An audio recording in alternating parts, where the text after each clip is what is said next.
जय श्री महाकाल हमारी YouTube family, एक बार फिर स्वागत है आप सबका, आप सबके इस यूट्यूब चैनल अदृश्य दुनिया पे। महादेव आप सबको स्वस्थ रखे, आप सबका प्यार सहयोग बस ऐसे ही आप सबके इस भाई के चैनल को मिलता रहे, बस यही प्रार्थना है।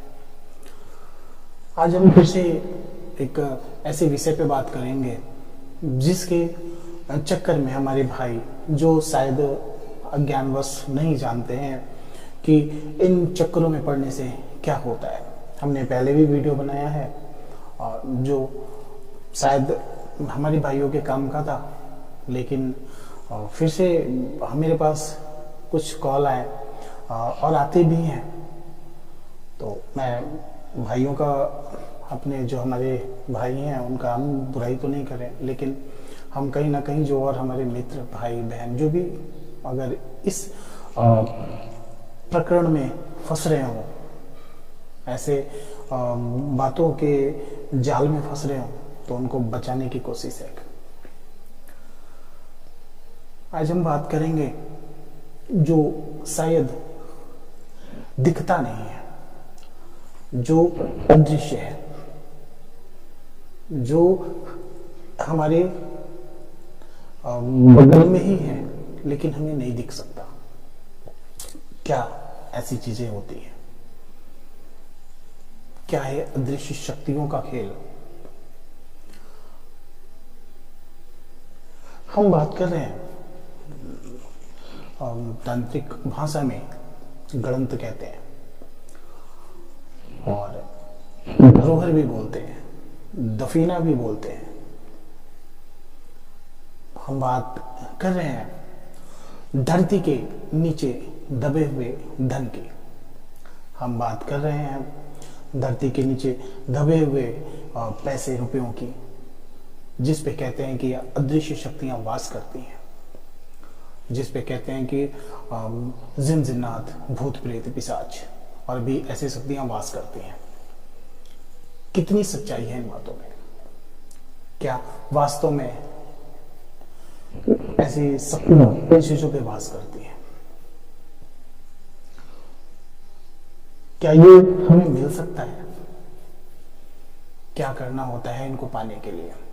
ऐसी बहुत सारी बातें, बहुत सारी जाल हैं जिन पे कहीं ना कहीं हमारे भाई और हमारी माताएं बहनें, बहुत ऐसे लोग हैं जो कुछ ढोंगियों के चक्कर में फंस जाते हैं और कहीं ना कहीं परेशानियों के शिकार हो जाते हैं, मजबूरियों के शिकार हो जाते हैं और मजबूरियों का फायदा वो ढोंगी उठा के चले जाते हैं। उनको उससे नहीं मतलब कि आप वो पैसे कहां से ला रहे हो, उनको बस इससे मतलब है कि उनका कार्य हो जाए। वो जिस लिए आपके पास आए, जिस उद्देश्य से आए, वो उद्देश्य पूरा हो जाए। ऐसे प्रकरण हमने बहुत देखा, हमने बहुत सुना, देखा और कहीं ना कहीं इसमें ये देखा कि बहुत ऐसे लोग जिनके यहाँ शायद 3-4 लोग काम करने वाले होते थे, आज वो स्वयं दूसरे के यहाँ कार्य कर रहे हैं। इसके पीछे का कारण यही है बस कि लालच अच्छी चीज है। परिश्रम करके कमाना, मेहनत करके कमाना और प्रभु पे विश्वास रखना। उसने अगर आपको भेजा है तो व्यवस्थाएं भी बनाई है। हमने बहुत देखा। एक सच्चा वाक्य आपको बता रहा हूं, वीडियो बड़ा हो सकता है, आपको शायद अच्छा ना लगे, लेकिन आपके काम का है। ये सच्ची घटना मैं बता रहा हूं। एक बहुत बड़े मेडिकल स्टोर के मालिक, जिनके यहां करीब 7-8 लड़के काम करते थे, खेती गृहस्थी संपन्न परिवार, बड़ा घर, वह इन चक्करों में पड़ के, इन क्रियाओं के चक्कर में पड़ के, ये ऐसी मायावी दुनिया है कि अगर आप इसमें उलझ गए तो माया अपनी जाल में ऐसे फंसाएगी कि आप बर्बाद हो जाएंगे।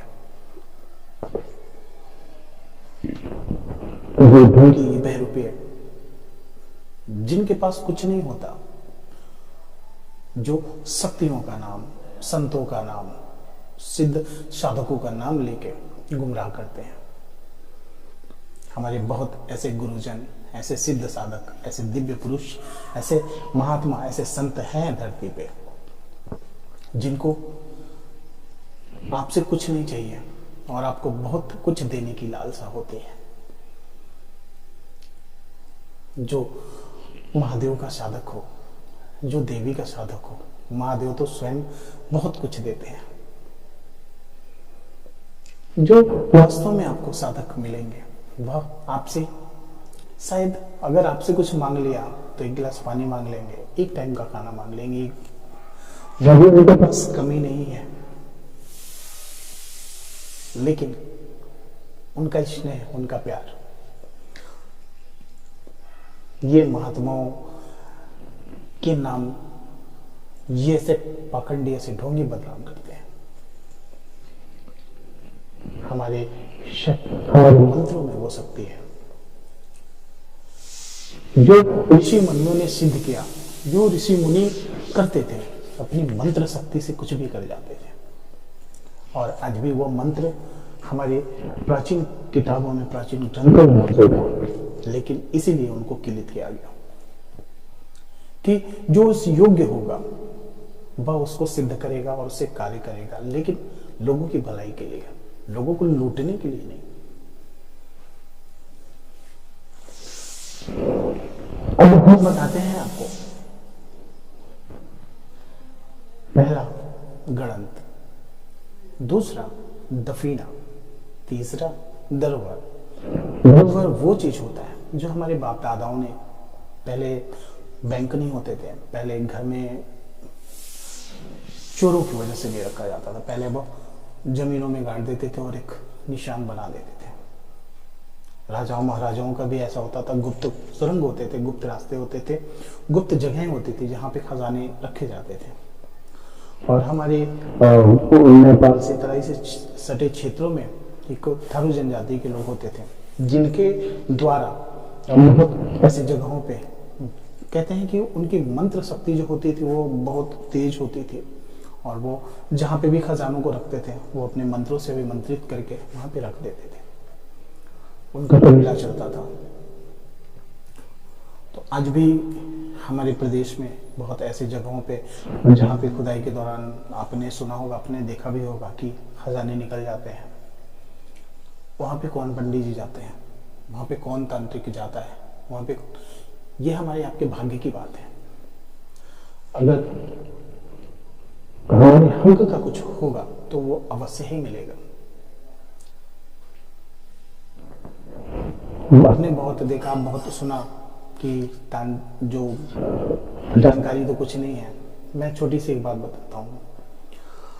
हमने बहुत देखा कि किसी ने बताया कि यहाँ जमीन के नीचे बड़ा खड्डा है, उसमें बहुत सारे सोने भरे हुए हैं, दूसरे में चांदी भरा हुआ है और वो भी चांदी का हंडा है। और सोचने वाली बात है कि हमें इतना दिखाई दे दिया कि इतना है, 5 किलो है, 10 किलो है, 20 किलो है, धरती के नीचे है, दिख रहा है, तो वह तो हम स्वतः ही निकलवा देंगे। वह तो ये बताने वाला स्वतः ही निकलवा देगा। वह तो खुद इतना तपस्वी होगा, इतना जानकार होगा कि वो तो बस चुटकी बजाते निकाल देगा। ये मूर्ख बनाने वाली बात है। हमने देखा भी है। एक हमारे गुरु हैं, मैं ये नहीं कह रहा कि आप मुझे कॉल करिएगा, आप मैसेज करिएगा और मैं उन तक पहुंचाऊंगा, नहीं, वो कहीं जाते ही नहीं है। अगर आप तो खुश होंगे और वो चीजें आपके हक की होंगी तो वो बोलेंगे कि हाँ मैं आपका काम कर दूंगा, वरना मना कर देते हैं। लेकिन उनको मनाना बहुत बड़ी बात है, उनको कराना बहुत बड़ी बात है। वो कहीं जाते नहीं है, जाते हैं तो बहुत विश्वास जो होता है उसके साथ जाते हैं। लोगों का भला करते हैं, पैसे नहीं लेते वो। बहुत देखा है, बहुत ऐसे लोगों को देखा है जो बस गड्ढा खुदवा दिए, 10,000 का कुछ पैसों का आपने व्यवस्था किया, फिर आपने सामान भी लाया और जब उन्होंने पूजा वूजा की तो बोल दिए नहीं वो तो नीचे जा रहा है, वो तो यहाँ से चला गया दूसरे गांव में, फिर वो शहर छोड़ दिया, वो जिला छोड़ दिया, वो देश छोड़ दिया।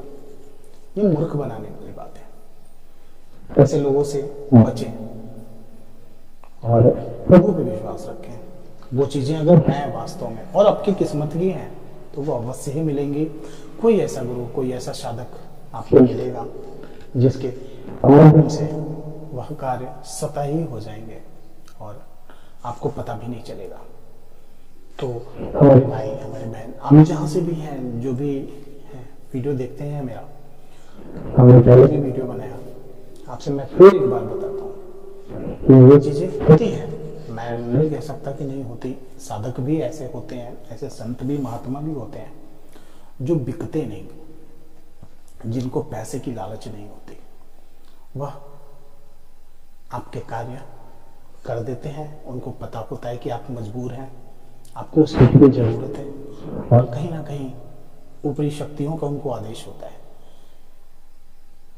कि इस बच्चे को उसकी जरूरत है, तो वह आपके भाग्य में होगा तो आपको अवश्य मिलेगा। आप अपने घर के सामान, अपने रखे हुए पैसे, जेवरात बेच के एक चोरों को, एक उचक्कों को ना दें, ऐसे पाखंडियों को ना दें और बचें, अपने पैसे को बचाएं, अपने परिवार को बचाएं और परिश्रम करें, मेहनत करें। महादेव अगर आपकी किस्मत में अच्छा लिखा होगा तो अच्छा होगा, बस प्रभु पे विश्वास रखें। अगर हमसे इस वीडियो में कुछ गलतियां हुई होंगी तो हमें क्षमा करिएगा। मेरा उद्देश्य बस ये होता है कि मेरे भाई, मेरे बहन कहीं से जो भी जहाँ से हैं वह इन फर्जीवाड़ों में ना फंसे, उनके पैसे, मेहनत की कमाई बर्बाद ना हो, बस यही है, यही उद्देश्य है हमारा। और एक आपसे छोटा सा रिक्वेस्ट करता हूँ, प्रार्थना करता हूँ, भाई समझ के, बहन समझ के, आप जहाँ से भी हैं, जो हमारे चैनल पे नए हैं, वह चैनल को सब्सक्राइब जरूर कर लेंगे, ऑल पे जरूर कर देंगे और वीडियो ज़्यादा अच्छा लगेगा तो आगे भी भेजेंगे और कमेंट करके ज़रूर बताइएगा कि कुछ कमियाँ होंगी तो उसको भी बताइएगा। और अगर आपकी जानकारी में कुछ ऐसे बातें होंगी, वाक्य हुआ होगा, कुछ रहस्यमयी घटनाएं हुई होंगी तो अवश्य बताइएगा। हम आपसे बात करेंगे और हमें एक आपका सहयोग मिलेगा और हमारे चैनल पे वो वीडियो बना के दिखाएंगे। बाकी आप सबको स्वस्थ रखें। जय श्री महाकाल, जय माता दी।